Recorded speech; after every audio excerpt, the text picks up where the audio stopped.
All right, Wildcats, back at it today. It is Friday, March 20th. Got a bunch of things to talk with you guys about here before you even get into any material. This will definitely be a two-part video lesson here, but we got some things to talk about for sure, so let's just jump right in. First of all, March Madness, remember that is something that we are doing together to review for that AP test. All you simply have to do is go to challenge.com /PHS 2020.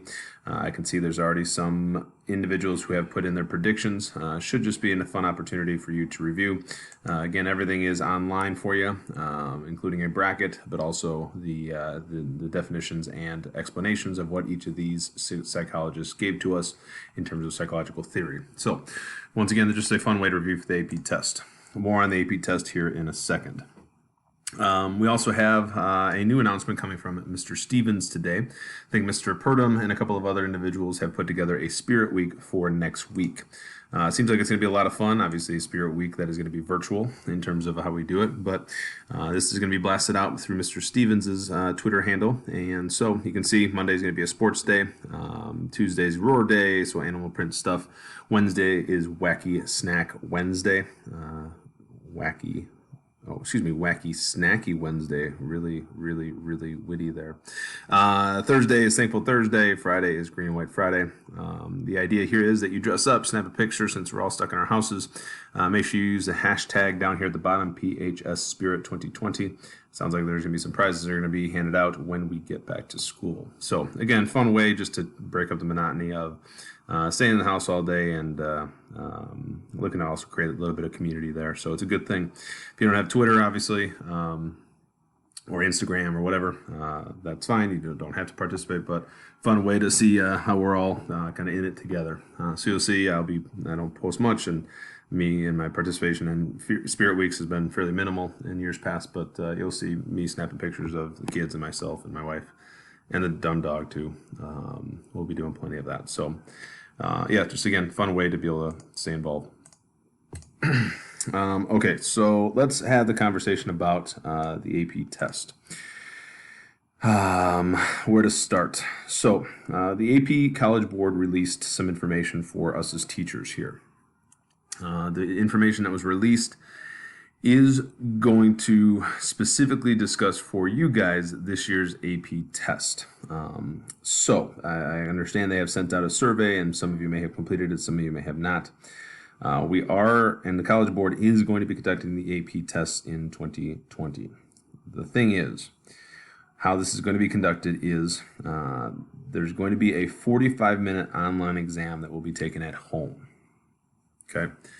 Obviously, that brings about a variety of different issues, chief of which if individuals do not have access to internet. And so internet or a computer, because honestly, that'll be the best opportunity for you to be able to work on this. So if you have some level of internet access, but if you know that there's somebody in our classes that don't have internet access or they need help with this, please reach out to me. Or if you yourself don't have access to a computer to be able to conduct this assessment, reach out to me ASAP. We're going to get more direction on a lot of this stuff on April 3rd, but I want to start working on that for you as soon as possible. And so please make sure, just reach out to me if there's an issue. Now, also, I have heard, this is not specifically outlined on this. There's one thing I do need to bring up to you, but then there's one thing that's not outlined. And this is what I'm specifically concerned about. Where did it go? So they're going to specifically choose questions on the exam that will not be able to be cheated on. And so they haven't said anything in this document, but that leads me to believe that there will only be AP FRQ questions on this exam, no multiple choice. That's the buzz that's going on right now. I don't want to freak you out. You guys are ready for that, but just be aware that is something that might be popping up. Also, they have specifically said and told us what exactly they will be covering for AP Psychology and all the other AP classes. Hopefully your AP teachers are reaching out to you somehow. But just so we understand, what will be assessed within AP Psychology is going to be units 1 through 7. Units 8 and 9 will not be assessed on this year's exam. And so that really does stink because I feel as though I'm going to be giving you kind of a smaller version or a condensed version of our curriculum. But in terms of our material, we're sitting okay at this point in terms of where we are at. We are okay with units 1 through 7.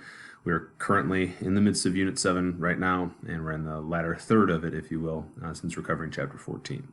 So what that means is it's going to give us a great deal of time to be able to work through, and especially since this is my understanding and my thought that they're going to select exam questions that are not going to be able to be cheated.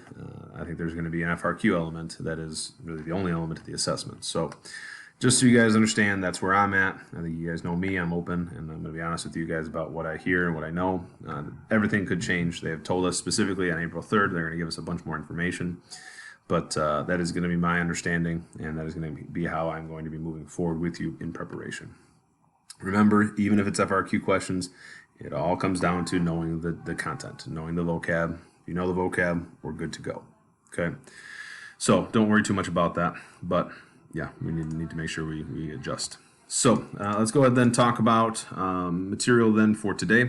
I'd like to take a step back, review a little bit of psychodynamic theory from Sigmund Freud, and then we'll also take a look at some review of the defense mechanisms from Sigmund Freud. We'll have that conversation quick and then jump into Sigmund Freud's psychosexual stages of development, which is awesomely awkward. So I'm really excited that I get to teach that to a computer. Louis is here. He says hello as well. You're just going to lay by me? Okay. Better be quiet. All right, so to jump in then, let's go ahead and review real quick the different ways that the ego is going to defend itself. Remember, the ego, according to Sigmund Freud, is just one of those three parts of the mind. The id being the mainly unconscious component that is guttural, operated based upon the drive of eros or eros instinct, as well as thanatos instinct. Instinct is driven by the pleasure principle. Superego, which is going to be kind of like your conscience, but created by by society and your parents and people who tell you what's right or wrong. Your ego is the decider, right? Sometimes this ego is in conflict, letting the id win at times while also making sure the superego is satisfied. Okay. We talked about all these defense mechanisms yesterday in essence, and then I gave you that Friends episode assignment. So I know you will not be able to hear on this screen record. It's one of the things that does not allow, so I'll try and narrate this a little bit.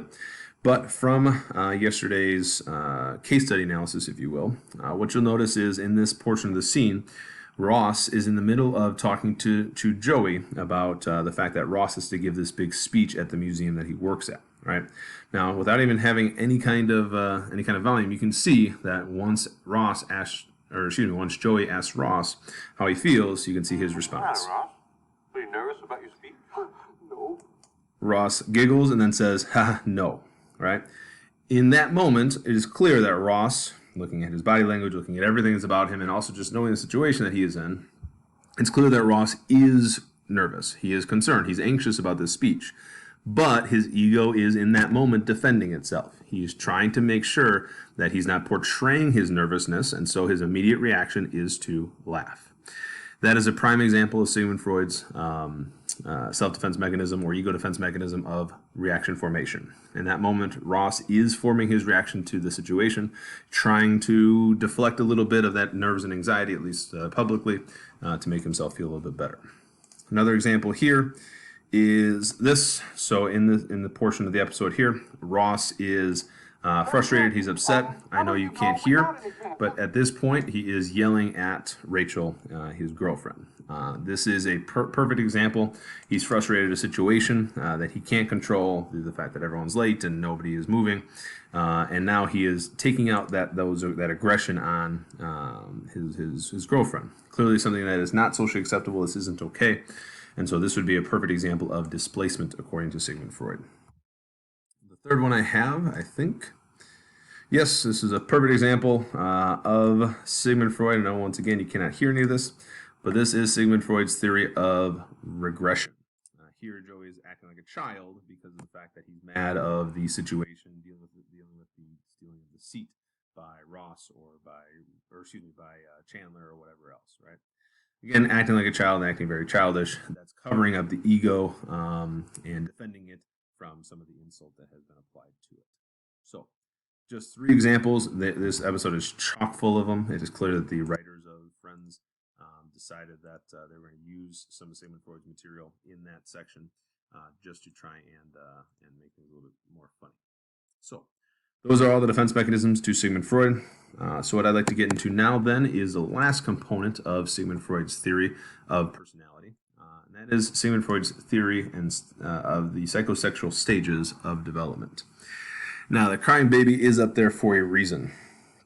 This material isn't all that much fun to teach. It's really, really, really weird. And a lot of you are going to be sitting on your phones or your computers saying, what in the world is going on here?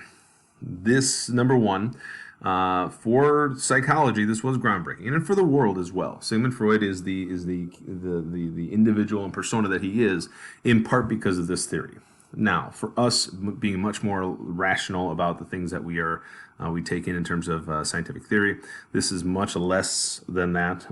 This is what some people might even still call today pseudoscience because of its analysis of the unconscious and all of that. But this is a set of stages that we need to be able to discuss.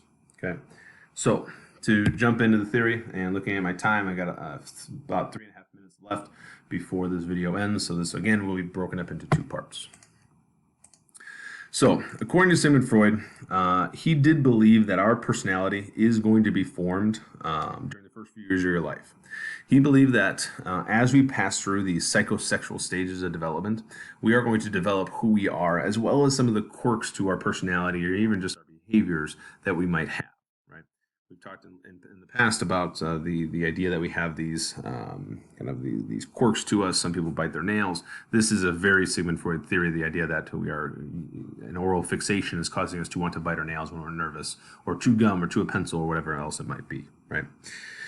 Now, where this gets weird is that during the childhood stages, according to Freud, this is where your id is going to focus on pleasuring what are called erogenous zones.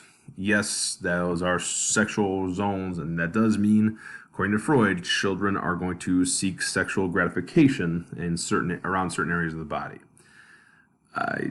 Again, take a step back, do whatever you need to do to realize that this is Freud's theory. We need to go through it. You do not necessarily have to agree with it. There are some things that might jump out at you and say, it kind of makes sense, but you don't have to necessarily agree with it. We just need to understand it. So let's jump into everything that is the weirdness of Sigmund Freud's theory. We'll come back to this concept of the idea of identification, gender identity, fixation. I'll go through the stages and we'll come back to this. So. Stage number 1, according to Sigmund Freud, is what he called the oral stage. This is about age 0 to about 18 months old, so about a year and a half old. This is where, according to Sigmund Freud, children are going to, or the id of a child is going to try and seek gratification, sexual gratification, according to Freud, through oral stimulation, through putting things in their mouth, through just that stimulation of nursing sometimes. This is, according to Sigmund Freud, this is why a pacifier will pacify a child, because the child is receiving that stimulation from a very young age. As we grow out of this, what can happen is there might be the reality that we might enter into this state of getting caught up in a stage. And he does believe that if we end up getting caught up in a stage where there's over gratification, maybe the pacifier is utilized too much or it over gratifies, that's where an oral fixation can occur. And that's where, as you grow later in life, you might end up kind of having that constant need and desire to chew gum or bite a pencil or whatever else. Okay. All right, stage 2 then is the anal stage. Now, the anal stage, I'm running out of time here for this video, so we'll just cut and jump right back in. But the anal stage is the stage where, according to Sigmund Freud, children receive gratification from being able to control their bowels. So from 18 to 36 months, that makes sense. Children are becoming potty trained. The thing is, according to Sigmund Freud, children might have an overstimulation and understimulation during this stage, which could cause what many of you already know is an anal-retentive type personality, right? Attentive personality is an individual who is very high strung. Things have to be their way, sometimes called a type A personality. According to Sigmund Freud, this is because of an understimulation here at this stage. This is where the child, maybe like this child here, just can't go on the potty. They get very anxious and nervous when going on the potty. According to Freud, this creates this